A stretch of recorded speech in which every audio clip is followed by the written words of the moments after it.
வணக்கம் நண்பர்களே, மீண்டும் டாக்டர் முரளி வைட்டி சேனலில் உங்களை சந்திக்கிறதுல எனக்கு மட்டற்ற மகிழ்ச்சி. வெல்கம். இந்த வாரம் நம்ம 0 கலரி லோ கார்ப் டயட்ஸை பற்றி பார்க்க போகிறோம். 0 கலரி லோ கார்ப் ஃபுட்ஸை பற்றி பார்க்க போகிறோம். முக்கியமாக என்னென்ன உணவுகள்னு. எல்லா மனுஷனுடைய ஆசையும் நல்லா சாப்பிட்ணும், ஆனால் எடை ஏறக்கூடாது, சுகர் கண்ட்ரோல்லையே இருக்கணும் அப்படின்றது தானே. அந்த ஆசை நிறைவேறணும்னா சுகர் ஏறாமல் இருக்கணும், வெயிட் ஏறாமல் இருக்கணும். அப்படின்னா ஒரு கல்லில் 2 மாங்காய் அடிக்கணும்னா, கூழுக்கு ஆசை மீசைக்கு ஆசை நிறைவேறணும்னா நாம் கலோரிஸை கரெக்டாக பார்த்து, கார்போஹைட்ரேட்ஸை கரெக்டாக பார்த்து சூஸ் பண்ணி உணவுகளை சாப்பிடணும். அதுக்கு தாங்க இந்த வீடியோ உங்களுக்கு உதவ போகுது. 0 கலரி ஃபுட்ஸுன்னா உடனே 100% 0 கலரிஸ் தான் இருக்கணும்னு எதிர்பார்க்கக்கூடாது. அதாவது மற்ற உணவுகளுக்கு பார்க்கும்போது இதில் ஒப்பிடும்போது கலோரிஸ் ரொம்ப கம்மி அப்படின்னு கணக்கு. இந்த உணவுகள்லாம் செரிமானத்துக்கு இது தரும் கலோரிஸை விட இந்த செரிமானத்துக்கு செலவழிக்கப்படுகின்ற கலோரிஸானது அதிகம். அதனால் சில நேரங்களில் இது நெகட்டிவ் கலோரி எஃபெக்ட்ஸ் கூட இருக்குது. எதிர்மறை கலோரி உணவுகள் கூட சில டைம் இதை சொல்கிறாங்க. கணக்கீடுபடி ஒரு 100 கிராம் உணவில் 40 கலோரிஸுக்கு கம்மி கிடைச்சா அது லோ கலரி ஃபுட்னு பேர். அதே மாதிரி 100 கிராம் உணவில் 20 கிராமுக்கு கம்மியாக கார்போஹைட்ரேட்ஸ் இருந்தால் அது low carb diet, low carb ஃபுட்டுன்னு பேர். இப்போல்லாம் நம்ம ஜனங்க ஹெல்த்தி டயட், ஹெல்த்தி ஃபுட் அப்படின்னு லேபிள் குத்துனாலே, ஹெல்த்தின்ற வார்த்தையை பார்த்தாலே ஓடி போய் வாங்கி அடிக்கிறாங்க, நிறைய சாப்பிட்றாங்க.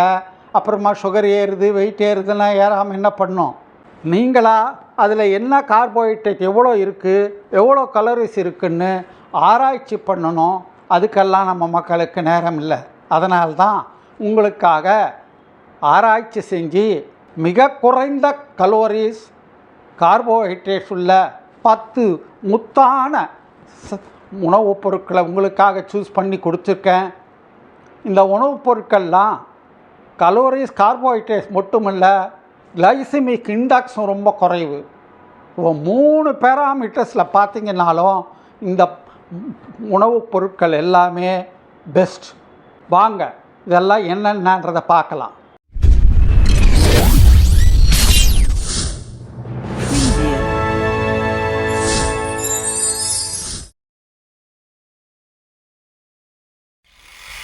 இந்த முத்தான 10ல் நம்ம முதல்ல பார்க்க போகிறது வெள்ளை பூசணி, ஒயிட் பம்ப்கின். எதுக்கு ஃபஸ்ட்டு வெள்ளை பூசணியில் ஆரம்பிக்கிறீங்க டாக்டர்னு நினைக்கிறீங்களா? திருஷ்டி கழிக்கிறதுக்கு எதுக்குமே நம்ம வெள்ளை பூசணியை தானே யூஸ் பண்ணுறோம். அதனால தாங்க. இதுக்கு ஒயிட் பம்ப்கின், ஆஷ்காட், வின்டர் மெலான் வெவ்வேறு பேர் இருக்குது. இதில் கலோரி 100 கிராமில் 13 கிலோ கலோரிஸ் தான். Carbohydrates 6.5 grams. Glycaemic index 75. ஆனால் கிளைசிமிக் லோடு 3 தான் இருக்குது. அதனால தான் இதை சூஸ் பண்ணியிருக்கோம். அதிகமான நீர்ச்சத்து இருக்குது. 96 கிராம் 100 கிராமில். உடம்பில் நீராற்றத்துக்கு உதவுது, வயிறு நிறையறதுக்கு உதவுது. வைட்டமின் ஏ, வைட்டமின் சி ஜாஸ்தி இருக்குது. இம்யூன் ஃபங்க்ஷனுக்கு, தோல் ஆரோக்கியத்துக்கு உதவுது. கொஞ்சம் மக்னீஷியம், பொட்டாசியம், கால்சியம் இருக்குது. சதைக எலும்பு ஆரோக்கியத்துக்கு உதவுது. நிறைய ஃபைபர், நார்ச்சத்து இருக்குது. இந்த நார்ச்சத்து அதிகம் இருக்கிறதுனால செரிமானத்துக்கு உதவுது, பிளட் சுகர் கண்ட்ரோலுக்கு உதவுது, வயிறு நிறைஞ்ச உணவு உண்டாகுது, கண்டதையும் சாப்பிட தோன்றதில்லை, வெயிட் மேனேஜ்மெண்ட்டில் உதவுது. அடுத்தது இதில் இருக்க ஆன்டி ஆக்சிடென்ட்ஸ் என்னென்னா பீட்டா கரோட்டின் இருக்குது. இது ஃப்ரீ ரேடிக்கல் சேர்த்து போராட உதவுது. இதய நோய், புற்றுநோய் முதலிய கிரானிக் டிசீசஸ் ஆபத்தை குறைக்குது. இந்த காணொளி உங்களுக்கு பிடிக்கும் என்று நினைக்கிறேன். லைக் பண்ணுங்கள், சப்ஸ்கிரைப் பண்ணுங்கள், பக்கத்தில் இருக்கிற பெல் பட்டனை அழுத்தி ஆலை டிக் பண்ணுங்கள். அப்போ தான் எல்லா நோட்டிஃபிகேஷன் உங்களுக்கு உடனுக்குடனே வந்து சேரும். ஷேர் பண்ணுங்கள். ரெண்டாவதாக நம்ம பார்க்க போகிறது வெள்ளரி, cucumber. Calories 15, carbohydrates 3.6, glycaemic index 15. இதுலேயும் அதிக நீர்ச்சத்து இருக்குது. 95 கிராம் இருக்குது 100 கிராமில். நீரேற்றத்துக்கு உதவுது. ஓவரால் ஃப்ளூயிட் பேலன்ஸ், ஒட்டுமொத்த திரவ சமநிலையை பராமரிக்குது. ஃபைபர் அதிகமாக இருக்குது. முதல்ல சொன்ன மாதிரி டைஜஷனில், பிளட் சுகர் கண்ட்ரோலில், ஃபீலிங் ஆஃப் ஃபுல்னஸ் உண்டு பண்ணுறதுல உதவுது. வைட்டமின்ஸ் கே, வைட்டமின் சி இருக்குது. மினரல்ஸ் நிறைய இருக்குது. Potassium, magnesium, anti accident, flavonoids இருக்குது. அதனால் ஃப்ரீ ரேடிக்கல்ஸை எதிர்த்து போராடுறது. ஹார்ட் டிசீசஸ், கேன்சர் ஆபத்தை குறைக்குது. 3வது முள்ளங்கியை பார்க்க போகிறோம், ரேடிஷ். இதில் கலோரிஸ் 16, கார்போஹைட்ரேட் சத்து 3.4, கிளைசமிக் இண்டெக்ஸ் 15 இருக்குது. நீர்ச்சத்து 95 கிராம் 100 கிராமில். அதிக நார்ச்சத்து இருக்குது. அதிகமாக வைட்டமின் சி சத்து இருக்குது. நோய் எதிர்ப்பு சக்திக்கு உதவுது. கொல்லாஜன் உற்பத்திக்கு உதவுது. சிறிதளவு ஃபோலேட், ரைபோஃப்ளாவின் இதெல்லாம் இருக்குது. பொட்டாசியம் இருக்குதுங்க. இதய ஆரோக்கியத்துக்கு, சதைகள் இயக்கத்துக்கு உதவுது. சிறிதளவு கால்சியம், மக்னீஷியம் இதெல்லாம் இருக்குது.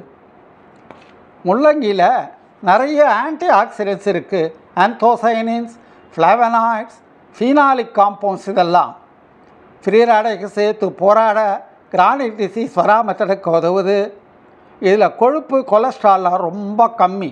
4வதா தக்காளி, நம்ம டொமேட்டோ.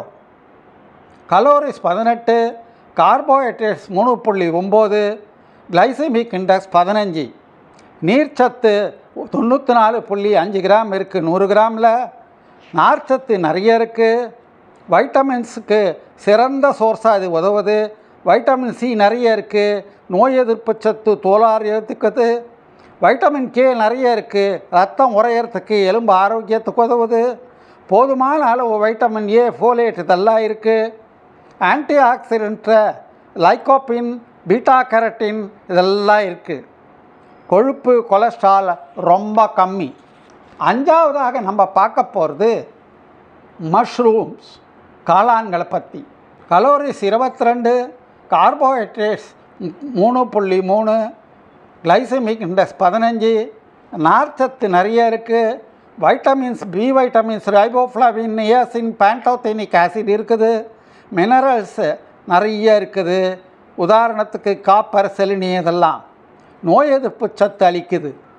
6வதாக நம்ம பார்க்க போகிறது கீரைகள், ஸ்பினச் பற்றி. Calories 23, corps 3.6, glycaemic index 15. நார்ச்சத்து நிறைய இருக்குது. Vitamin A, vitamin C, vitamin K, folate இதெல்லாம் நிறைய இருக்குது. மினரல்ஸில் இரும்பு, பொட்டாசியம் இதெல்லாம் இருக்குது. ஆன்டி ஆக்சிடென்ட்ஸ் மலிஞ்சு இருக்குதுங்க. என்னென்னா vitamin C, vitamin E, beta carotene, lutein, zeaxanthin இதெல்லாம் கண்ணுக்கு ரொம்ப பெஸ்ட்டு. ஃப்ளேவனாய்ட்ஸ் இன்ஃப்ளமேஷன் எதிர்த்து போராடுறதுக்கு.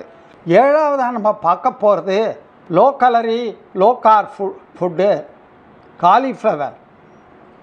Calories 25, carbs 4, glycaemic index 15. நார்ச்சத்து நிறைய இருக்குது.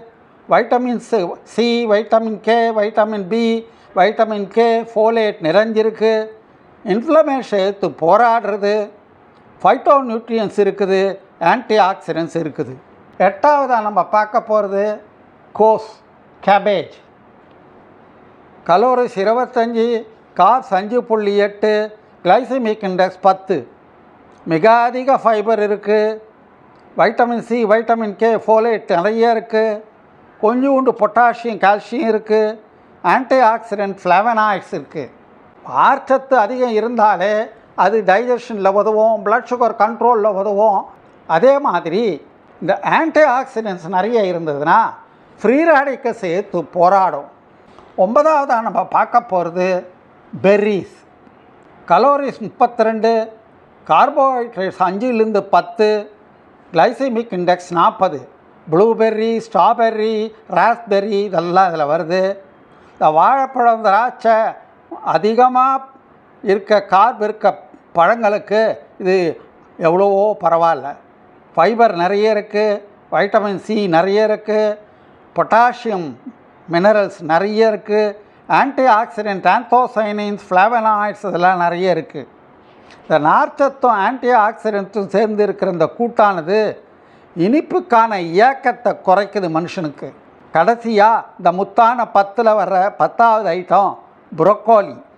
Calories 34, carbs 6.6, glycaemic index 15. Fibre நிறைய இருக்குது. Vitamins, vitamin C, vitamin K, vitamin A, folate நிறைஞ்சிருக்கு. மினரல்ஸில் பொட்டாசியமும் கால்சியமும் ஜாஸ்தி இருக்குது. ஆன்டி ஆக்சிடென்ட்ஸில் சல்ஃபார்ஃபேன் என்ற ஆன்டி ஆக்சிடென்ட் நிறைய இருக்குது. நோய் பாதுகாப்புக்கு, ஒட்டுமொத்த ஆரோக்கியத்துக்கு இது உதவுது.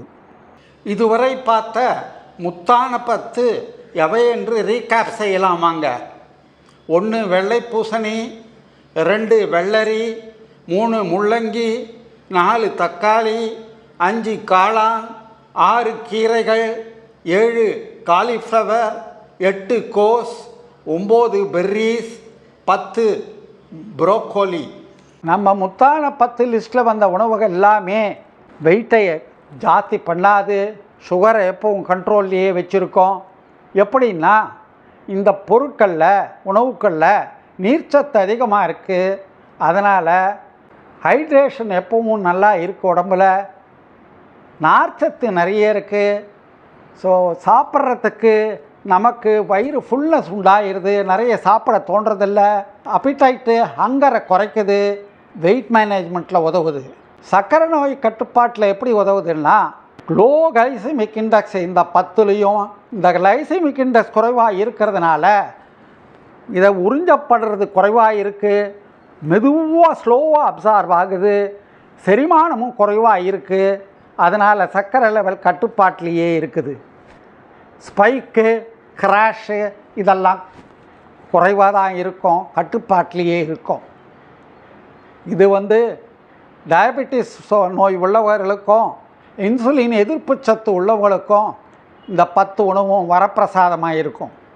அதனால் மக்களே, இந்த உணவுகளை கரெக்டாக நம்ம சூஸ் பண்ணி சாப்பிட்டோமானால் எடையும் ஏறாது, சர்க்கரையும் எப்போது கட்டுப்பாட்டிலேயே இருக்கும். நாமும் மிகவும் தைரியமாக சாப்பிட்டு, வயிறு நிறைய சாப்பிட்டு வாழ்வாங்கு வாழலாம். இந்த வீடியோவானது மெடிக்கல் எஜுகேஷன் பர்பஸுக்காக தயார் பண்ணப்பட்டது. இது ப்ரொஃபஷ்னல் மெடிக்கல் கவுன்சிலிங்க்கு ஒரு மாற்று அல்ல. தேவைப்படுவோர் அருகிலுள்ள மருத்துவமனைக்கு சென்று டாக்டரிடம் சிகிச்சை பெற்றுக்கொள்ள வேண்டும். இந்த காணொளி உங்களுக்கு பிடித்திருக்கும் என்று நினைக்கிறேன். லைக் பண்ணுங்கள், சப்ஸ்கிரைப் பண்ணுங்கள், பக்கத்தில் இருக்கிற பெல் பட்டனை அழுத்தி ஆலை டிக் பண்ணுங்கள். அப்போ தான் எல்லா நோட்டிஃபிகேஷன் உங்களுக்கு உடனுக்குடனே வந்து சேரும். ஷேர் பண்ணுங்கள். உங்கள் கமெண்ட்ஸை, சஜஷன்ஸை, டவுட்ஸை கீழே இருக்க கமெண்ட் பாக்ஸில் ட்ராப் பண்ணுங்கள். இந்த முத்தான 10ல் உங்களுக்கு எது பிடிச்சது, எது சரிப்பட்டு வருதுன்னு கமெண்ட் பாக்ஸில் டீட்டெயில்டாக போடுங்க. மேற்கொண்டு சந்தேகம் இருந்தால் எல்லாத்தையும் கேளுங்க, விவரமாக பதில் சொல்கிறேன். அடுத்த வாரம் இன்னொரு இன்ட்ரெஸ்டிங் டாப்பிக்கோடு உங்களை சந்திக்கிறேன். பாய்.